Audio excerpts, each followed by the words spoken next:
There is something strange about memory. A moment from 20 years ago can sometimes feel clearer than the room we are standing in now.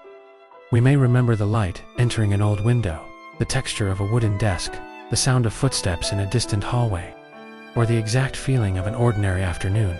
While the present passes around us without leaving the same impression, the memory may return without warning through a smell, a familiar song, an old object, or a street that resembles somewhere we once knew, and suddenly the past no longer feels distant, it feels close enough to enter. For a few seconds, the present becomes the background. The past becomes more real. This seems impossible because the past no longer exists. The room may be gone, the people may have changed, and the moment itself cannot happen. But the mind does not experience reality only through what currently exists. It also experiences reality through attention, emotion, meaning, and memory. A moment can be physically present without feeling psychologically real, and something can be physically gone while remaining deeply alive inside the mind. The present often feels less powerful because it contains too much information. At every moment, the brain receives light, movement, sound, temperature, physical sensations, unfinished thoughts, expectations, worries, and countless small details. Most of this information does not feel meaningful while it is arriving. It is simply part of the noise of being alive. The present is not organized. It is still unfolding. We do not yet know which details will matter, which conversations will be forgotten, or which ordinary moment will later become a symbol. Memory has already completed this process. It removes what did not remain important. It combines similar experiences and strengthens emotional details. This creates one of the deepest differences between living and remembering. Life arrives as disorder. Memory returns as meaning. An old afternoon may have contained boredom, discomfort, and noise, but years later, the mind may preserve only the golden light. The memory seems pure because the ordinary parts have faded. The present feels ordinary because nothing has faded yet. We compare an edited past with an unedited present, and then wonder why the past feels more beautiful and more complete. But memory is not simply removing information. It is also changing the scale of meaning. An old school bag is no longer only a bag. It may contain mornings, anxiety, routine, and the belief that adulthood was impossibly far away. The physical object remains small. The meaning around it becomes vast.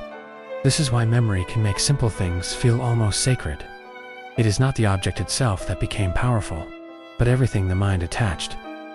Time removes the ordinary function of a place and reveals its emotional meaning. This is why people can miss rooms that once bored them. The mind does not preserve time as a calendar. It preserves time as emotional landscapes. Memory does not provide a balanced report. It creates a psychological summary. The significance was invisible while the moment was happening. Time revealed it afterward. The present cannot compete with this, because the present has no completed meaning. The present is uncertain. Memory already knows what happened next. An old conversation can feel emotionally complete because we understand its consequences. The image is small. The story inside it is enormous. Memory also feels real because it is stable. The outcome is known.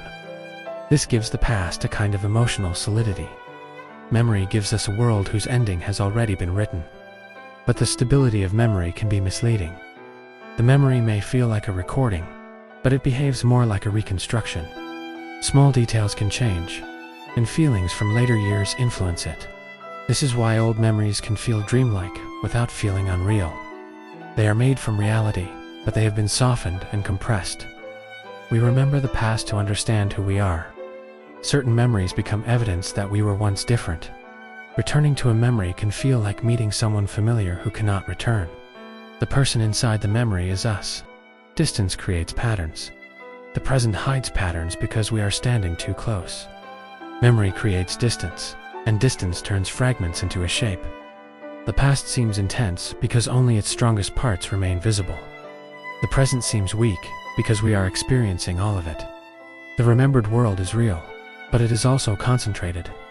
The result can feel warmer, quieter, and more meaningful than the life actually lived. The present is still waiting to be understood. It surrounds us with details, but hides their importance. Memory removes the details and reveals the emotional structure beneath them. The past feels clear because it has been interpreted. The present gives us reality before it has been understood. Memory gives us reality after the mind has decided what mattered. And sometimes, the smaller, edited world inside memory feels more powerful than the enormous, unfinished world still happening around us.